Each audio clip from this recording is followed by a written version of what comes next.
Good evening, wherever you're joining us from. This is NEWSBOARD with me, Patricia Roxanne Hammond, coming to you live from our studios at Kwabenya Point 1.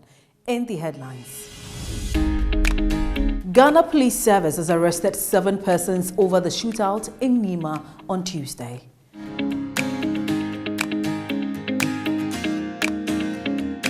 Accra High Court has given the Economic and Organized Crime Office, EOCO, the green light to auction the properties of the defunct gold firm, Men's Gold Ghana Limited. Bank of Ghana has confirmed the dismissal of 2 employees who presented fake certificates to gain employment. And Nigeria's President Buhari has unveiled what is dubbed the world's largest rice pyramid, made with 1 million bags of rice. We'll be right back with the details.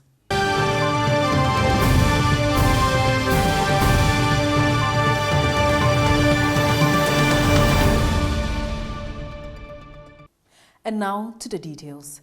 The Ghana Police Service has arrested 7 persons over the shootout in Nima on Tuesday during a clash between 2 gangs. 5 of the suspects are in police custody, while 2 have been hospitalized under police guard.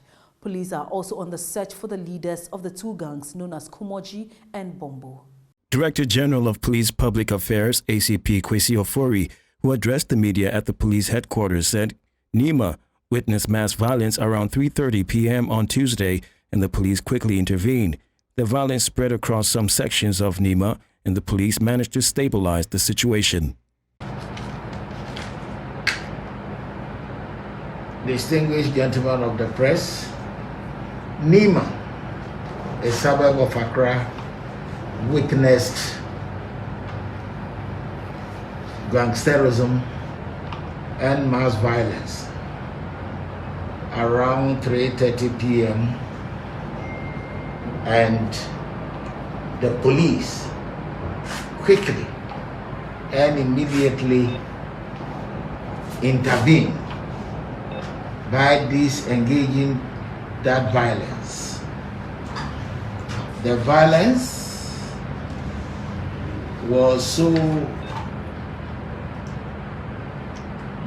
spread across some sections of Nima, and the intervention force have to manage the situation carefully. They managed to stabilize the situation. 7 people have been arrested. 5 are presently here with us, and the other 2 are on admission under police guard. That suggests they are under arrest. Again, we are pursuing the criminals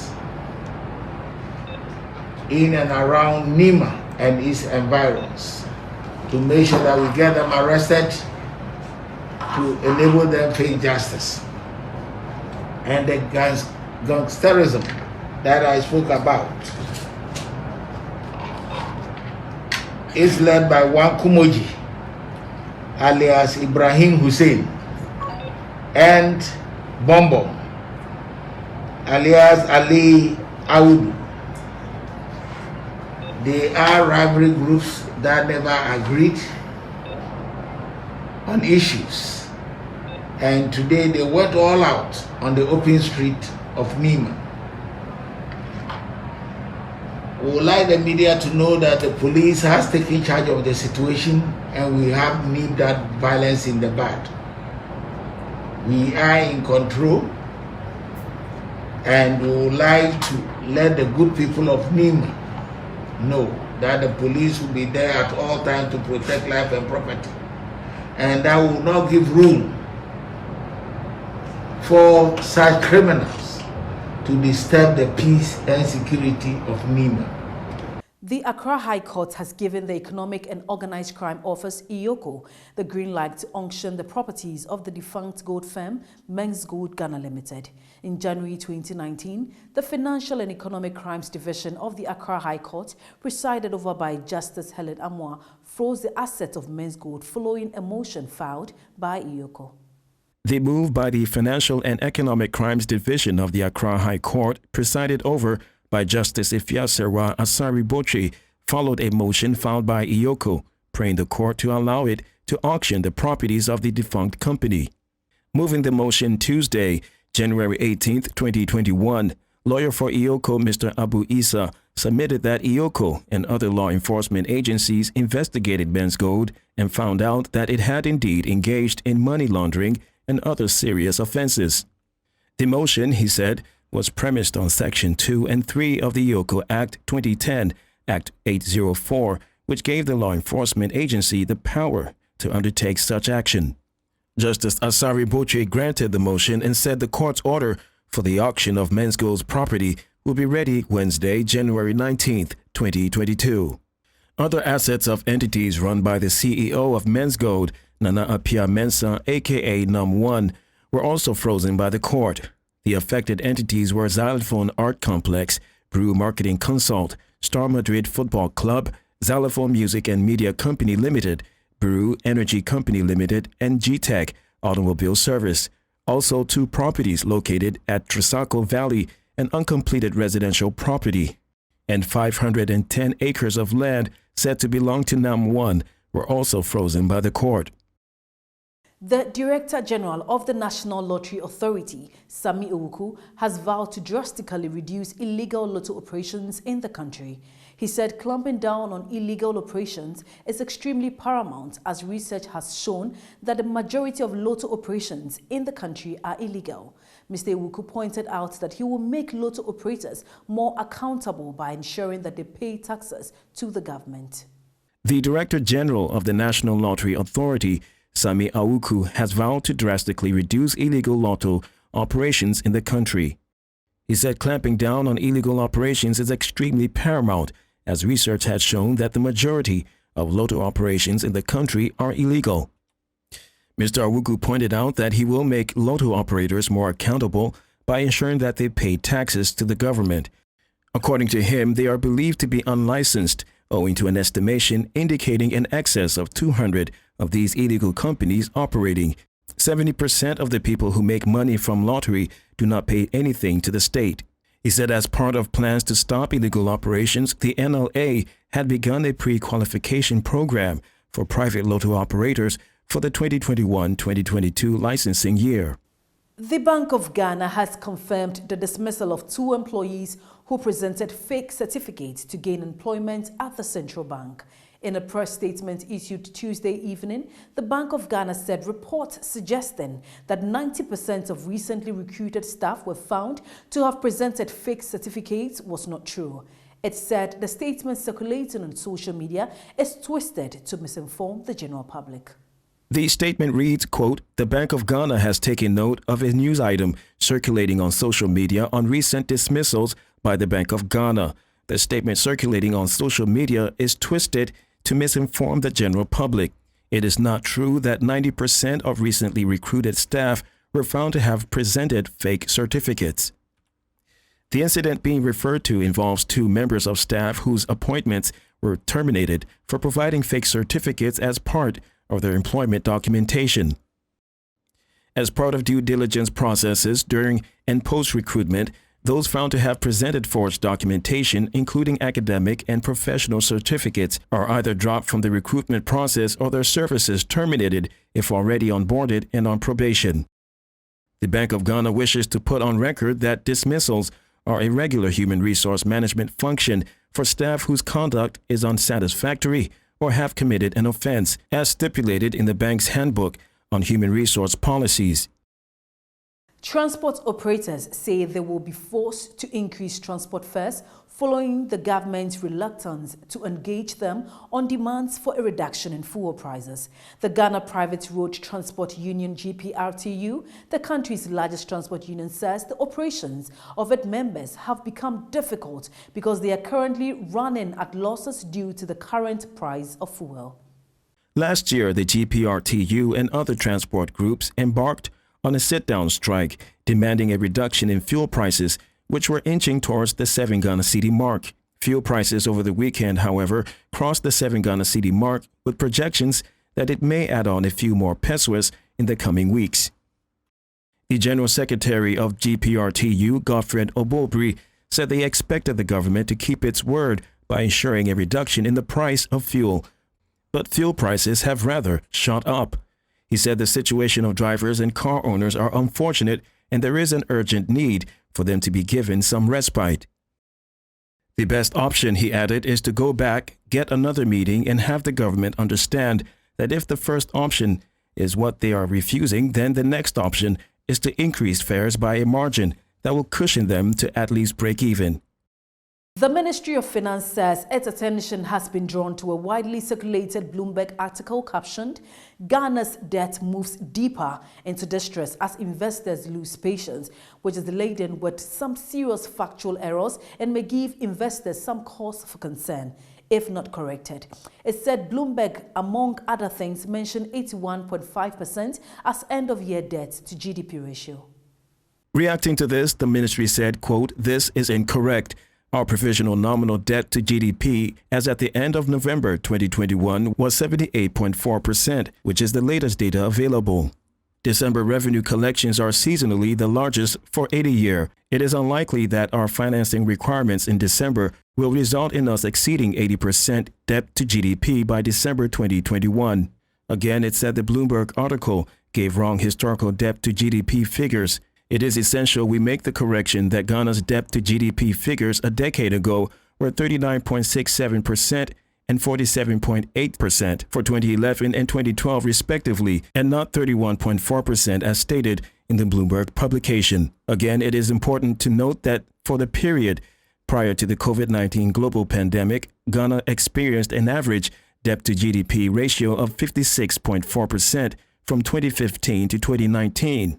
In 2020, Ghana's GDP grew by 0.4% because of the impact of COVID-19 pandemic on the economy. Financing of the additional COVID-19 related expenditures, in addition to revised revenue targets, led to the increase in a debt to GDP from 62.4% in 2019 to 67.1% in 2020. The ministry said the current 78.4% debt to GDP ratio as at the end of November 2021 indicates rather a reduction in the rate of debt accumulation. We'll be right back with more news after this break.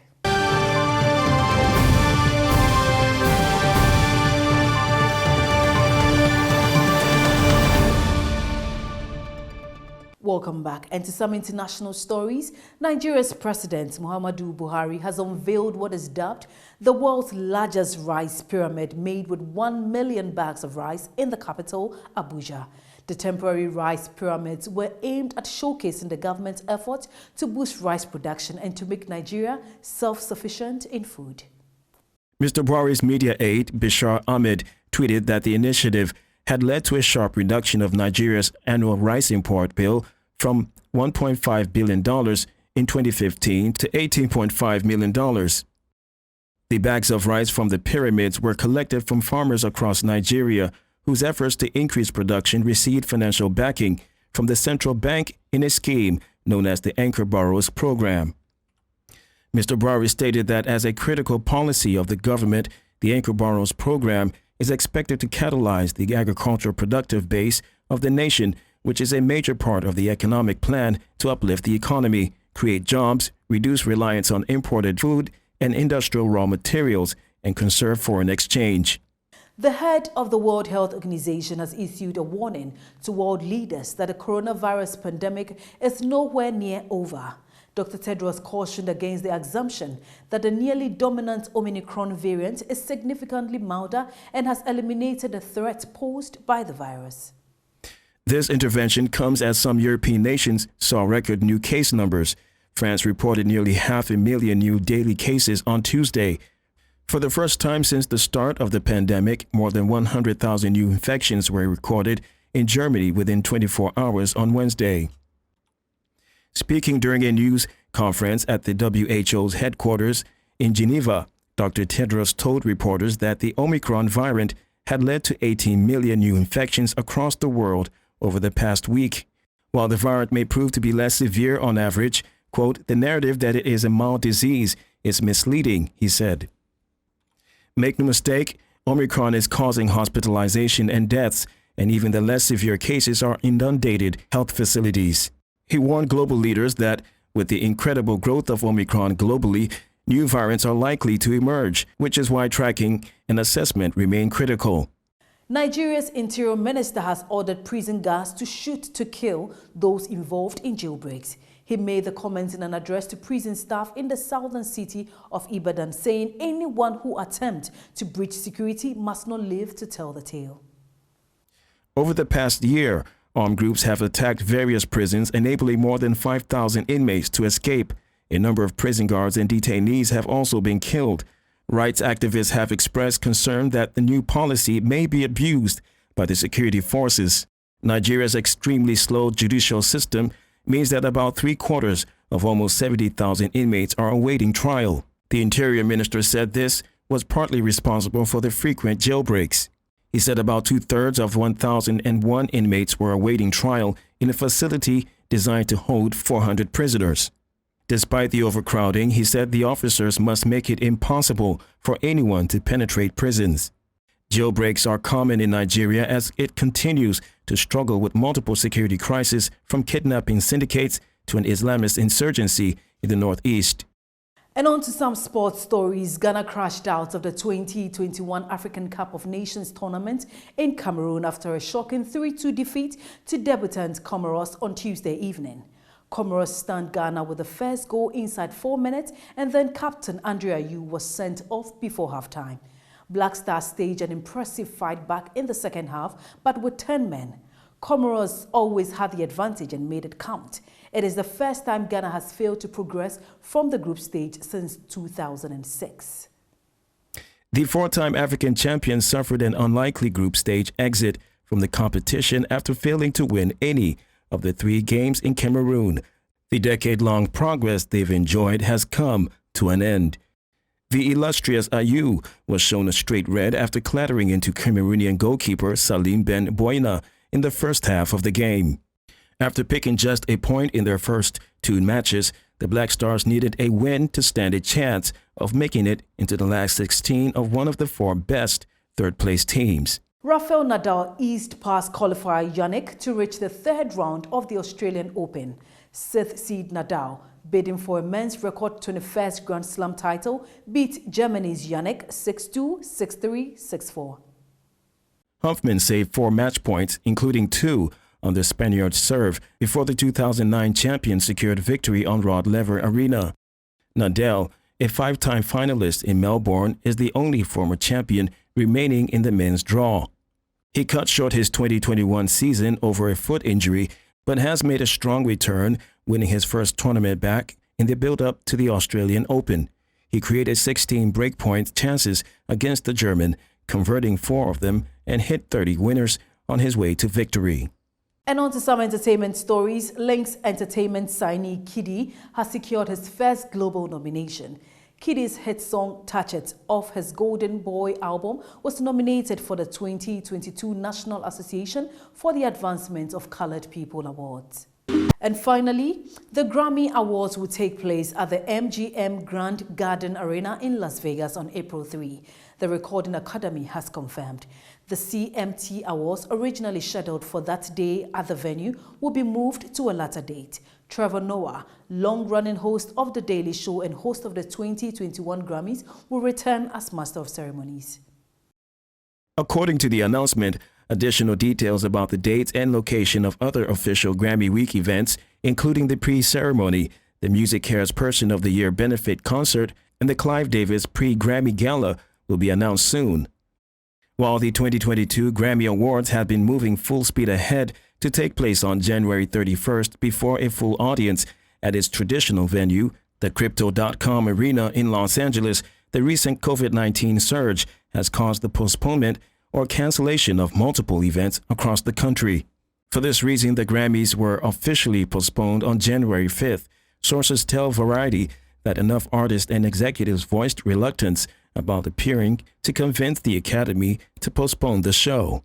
And that's it for the news. Let's look again at our headlines. Ghana Police Service has arrested 7 persons over the shootout in Nima on Tuesday.